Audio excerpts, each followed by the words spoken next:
guys, what is going on, and welcome back to What Shall We Do Next. I'm Mike, your host, and I hope you guys are having the best day ever. Before I get started, guys, if you are new here, please subscribe if you haven't already done that. We're on the road to 82,000 subscribers, and I would love you to join me on this journey. So hit subscribe and join the fam. And also, guys, go follow me on all my social media. Links are in the description. I have Facebook, Twitter, Instagram, and even Snapchat, so go follow me on all of those. And as you guys know, I recently started a Facebook account, so you can add me on Facebook, and we can be Facebook friends, so go do that. Link is in the description. And finally, be sure to turn on the notification bell right next to the subscribe button. That way you get notified every time I upload a video. Thank you. But once again, I am coming back at you guys with another creepy video, and today we are talking about another story. But it's not scary. It's not a scary story. It's just very, very weird, and it's very creepy. And this scary story is called The Hidden World. So, the story of The Hidden World is about an elementary school student who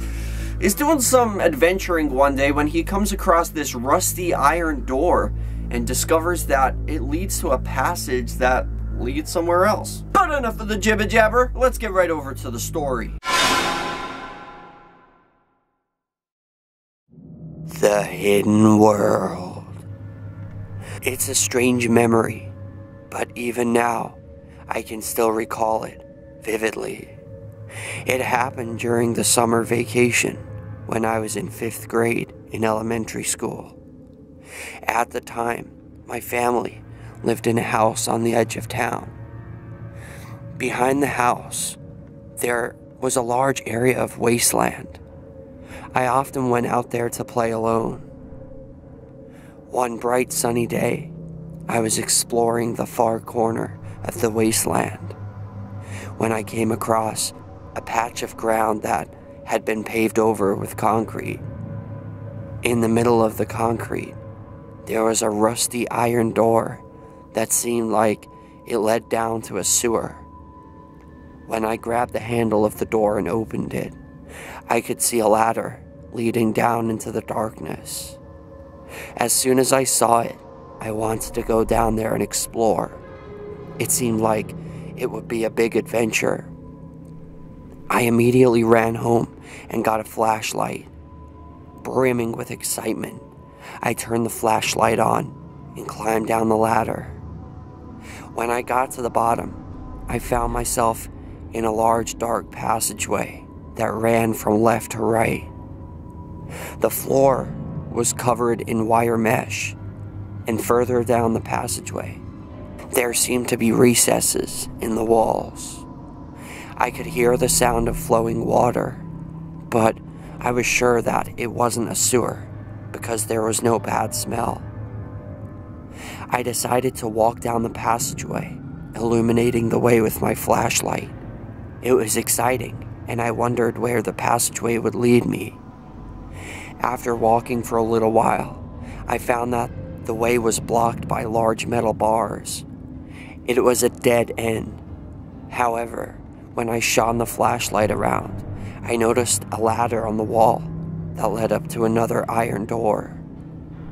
Disappointed, I climbed up the ladder and opened the iron door.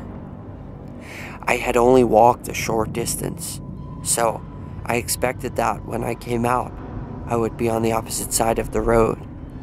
However, when I climbed out, I found myself in a place I didn't immediately recognize. It was familiar, but at the same time, there was something different about it. Even more surprising was the fact that the sun was setting. I had only been down in the passageway for a few minutes, and it was only supposed to be around noon, but it was already getting dark. Something wasn't right. I started to get very scared, and I decided to go home. As I looked around, I noticed more strange but subtle differences.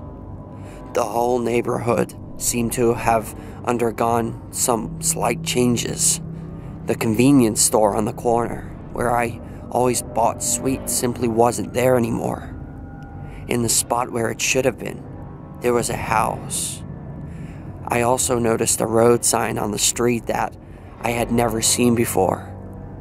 It was unlike any sign that I had ever come across, and I couldn't understand the symbol drawn on it. When I rushed back to my house, I was horrified to discover that it was also slightly different as well.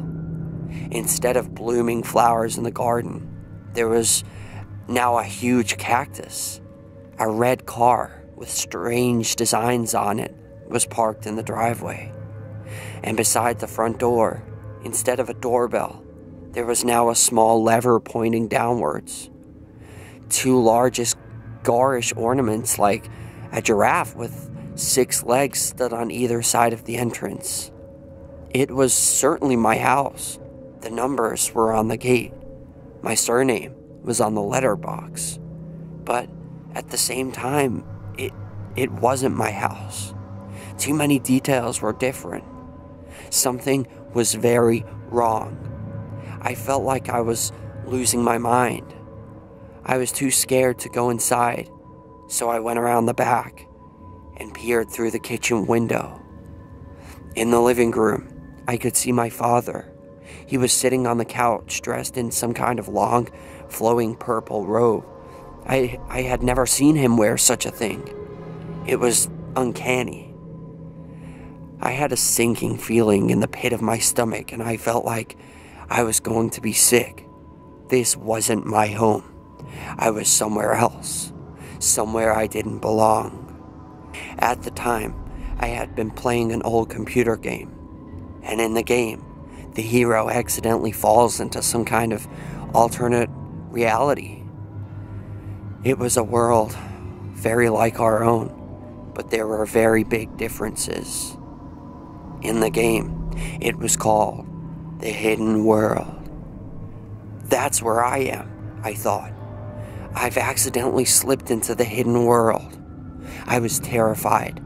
I had to get back to my world. I rushed back across the street to the iron door in the ground, and I climbed down the ladder. Then, I ran through the underground passage, hurrying back the way I had come. My heart was beating fast, and a cold sweat was dripping off my forehead. I was so scared I was almost out of breath. All I could think about was getting back to my own world. When I climbed up the ladder and emerged from the iron door, it was bright daylight. I ran back to my house and found it just the way I had left it.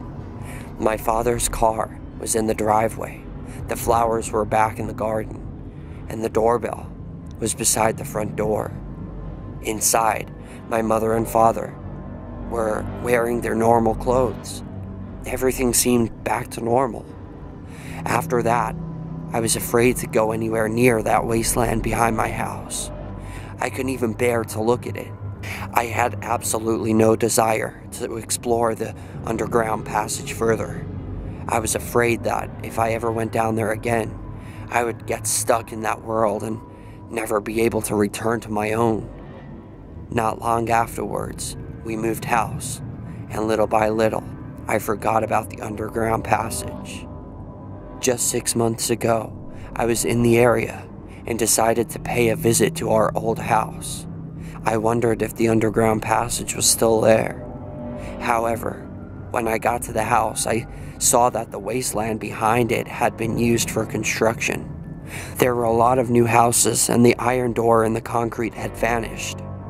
The other iron door on the other side of the street had disappeared too. It looked as if it had been paved over with concrete.